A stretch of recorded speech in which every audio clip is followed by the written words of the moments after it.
Madame, Messieurs, bonjour. Bienvenue dans votre journal dont voici les principaux titres.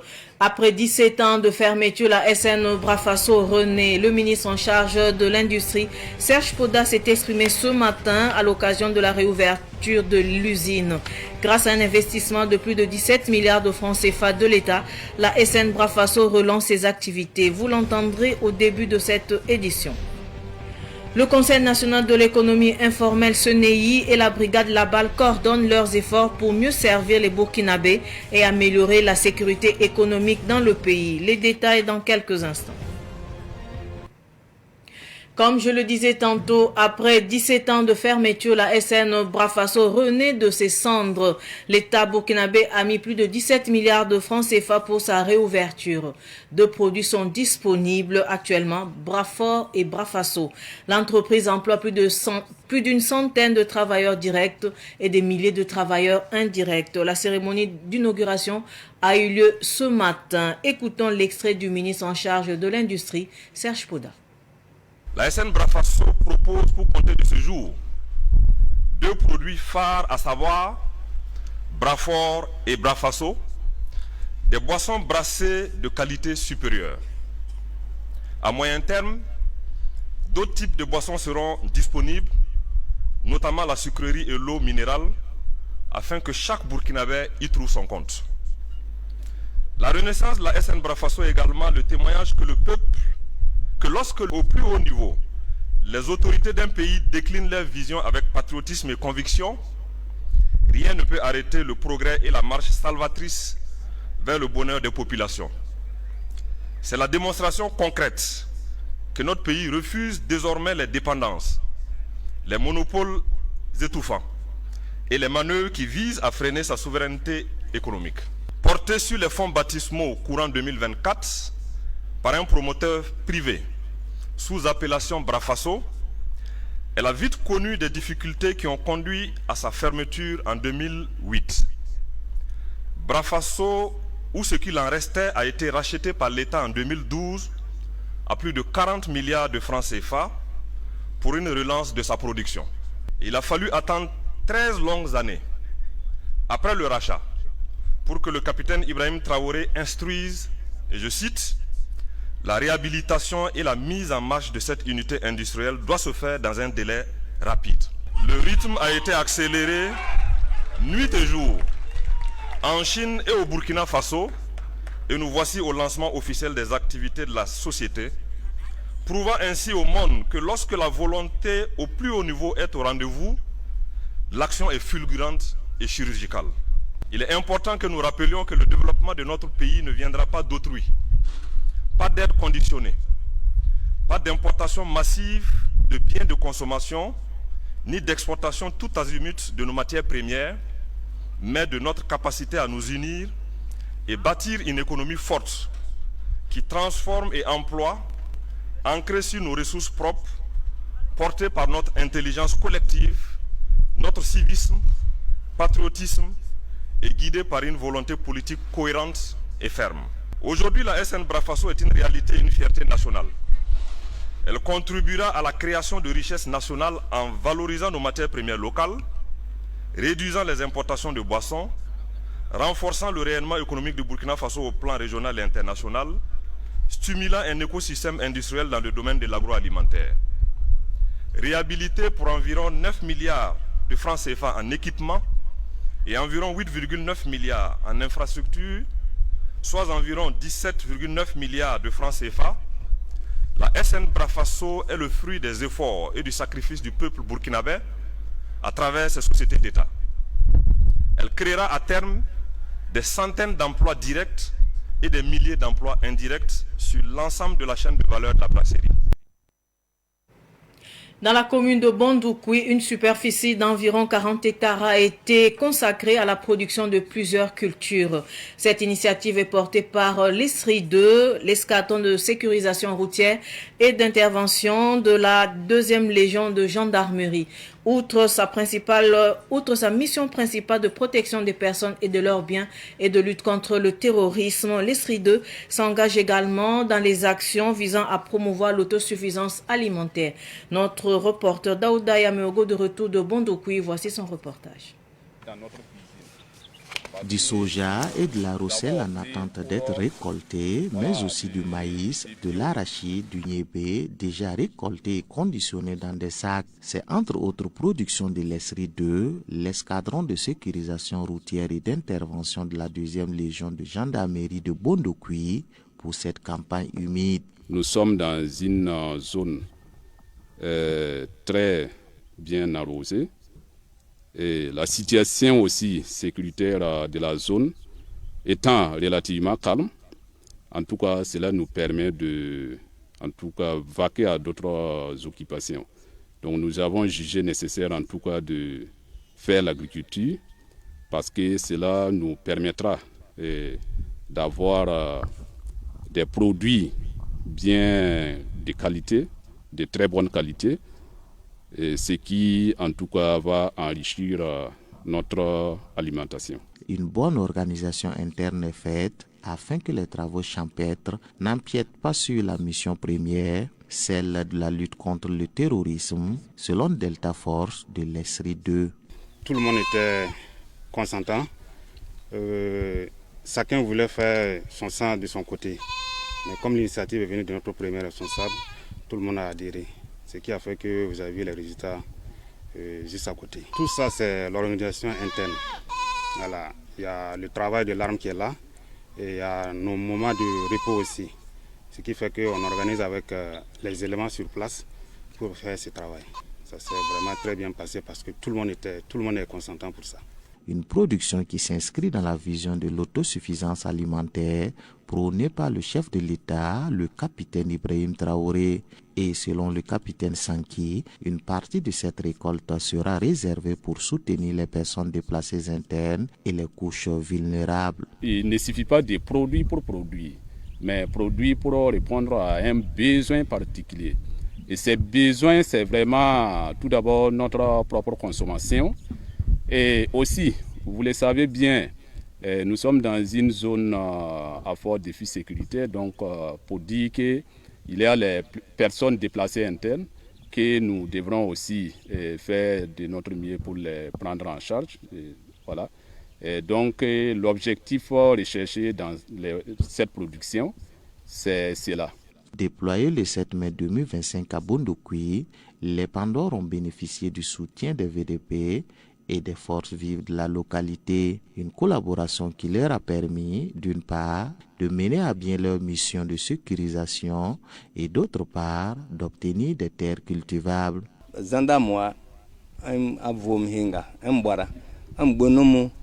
Et que lui commence par remercier toutes les autorités de notre pays. Il remercie également les forces de défense et de sécurité qui sont à Bondokui, qui assurent notre protection, notre défense. Et à l'arrivée du mois de juin, il a été contacté pour un lopin de terre. Et comme lui, il en a, alors il a décidé de leur prouver la portion que vous avez visitée. Parce que l'autosuffisance est un mot d'ordre de nos autorités. Il ne peut en aucun cas être en reste.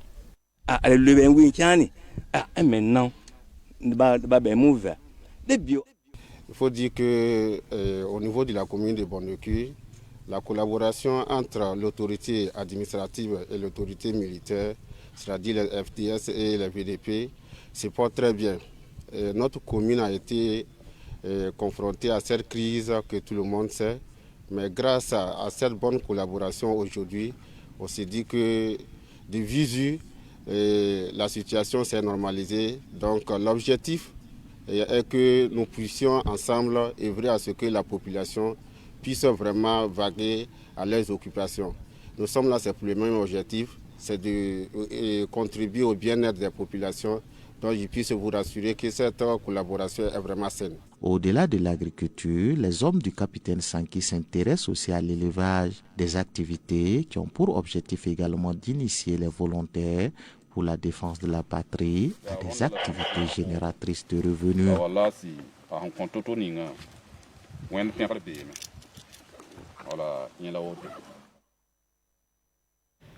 Direction la région du Guiriko, Bassolma Bazié, président de la Commission nationale de la Confédération des États du Sahel, a rencontré le week-end dernier les forces vives de la région du Guiriko dans le cadre des conférences régionales. Cette tournée vise à renforcer l'ancrage de la Confédération des États du Sahel et à promouvoir la vision commune des 3 chefs d'État de l'Alliance.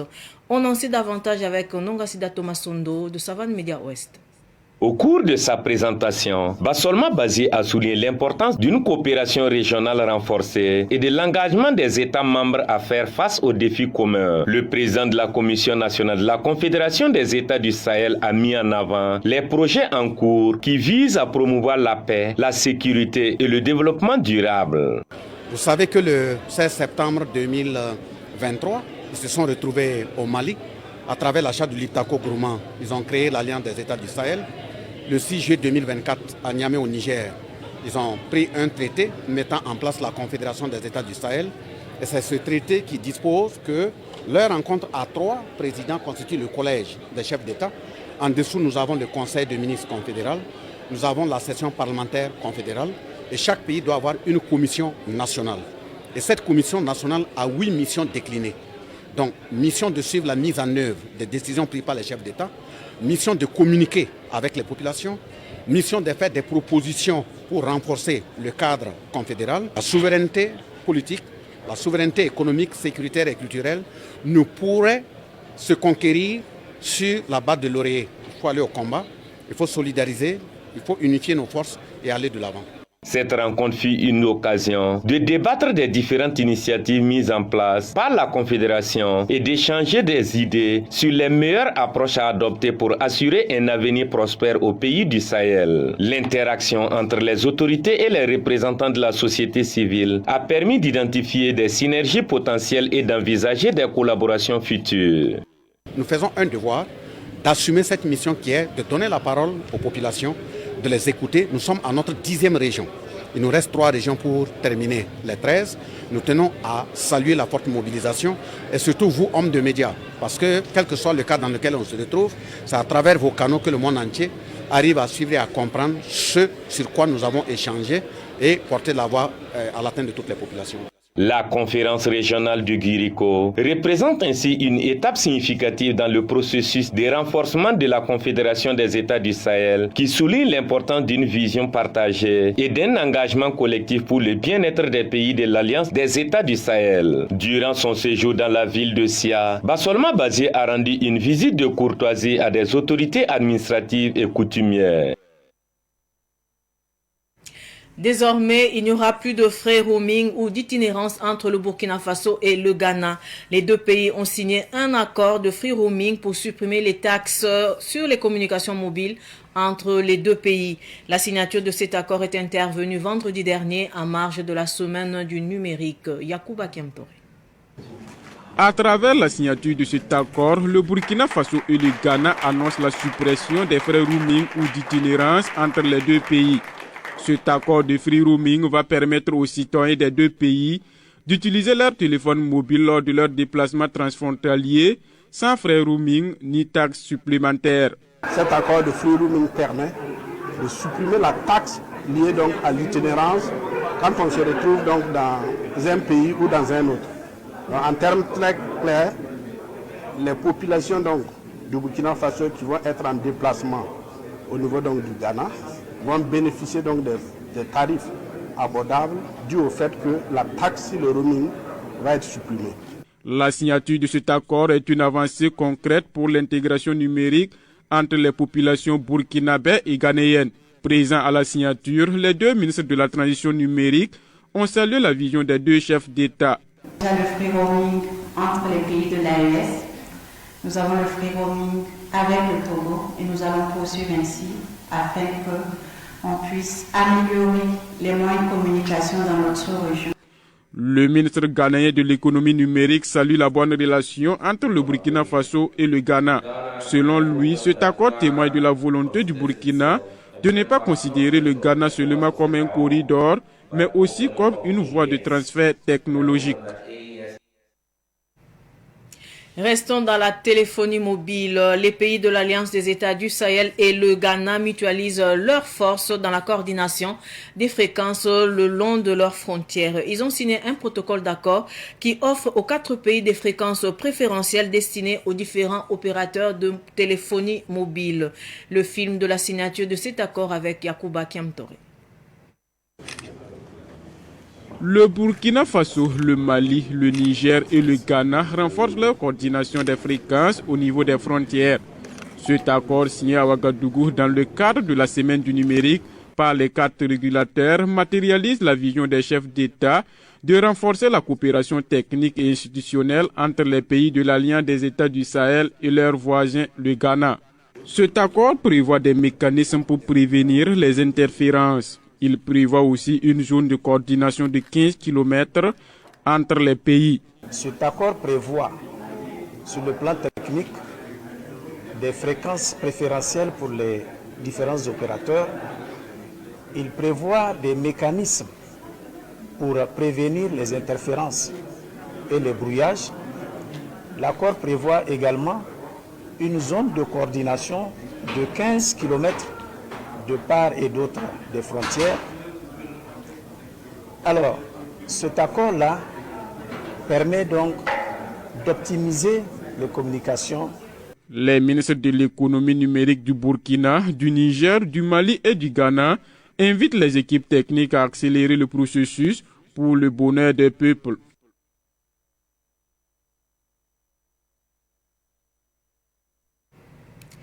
Je le disais également en titre, le Conseil national de l'économie informelle CNEI a eu samedi dernier une séance d'échange avec les principaux responsables de la brigade Laballe. L'objectif de cette rencontre était de fédérer les efforts de 2 entités pour le bien-être des Burkinabés et de la nation burkinabé. Le compte rendu de Sidiki Kabré. Il s'agissait d'une rencontre d'information et de sensibilisation destinée aux commerçants. Par conséquent, la brigade Laballe sollicite une franche collaboration de la part des acteurs économiques. C'est quelque chose qui nous permet de nous rapprocher et de nous comprendre. Parce que s'il y a une situation, tant que ça n'a pas été expliqué, ou bien tant qu'on n'a pas déjà pu revenir sur le fait, afin que chacun soit situé de façon claire, c'est compliqué. Vous allez voir qu'on aura des théories un peu partout.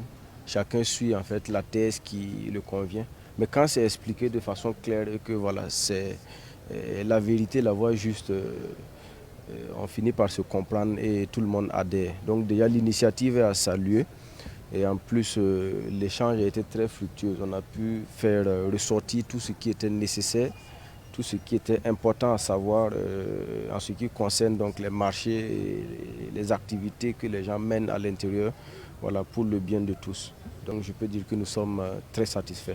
De leur côté, les commerçants ont affirmé qu'ils se positionneraient désormais en ambassadeurs de l'ordre et de la discipline au sein de leurs marchés respectifs, appelant ainsi les acteurs économiques indélicats à modifier leur conduite. Notre message est clair, responsable et constructif. Dénoncer fermement les acteurs du commerce de marchandises illicites qui menacent la sécurité, la santé et l'économie nationale, et la dénonciation à travers la diffusion de contenus éducatifs.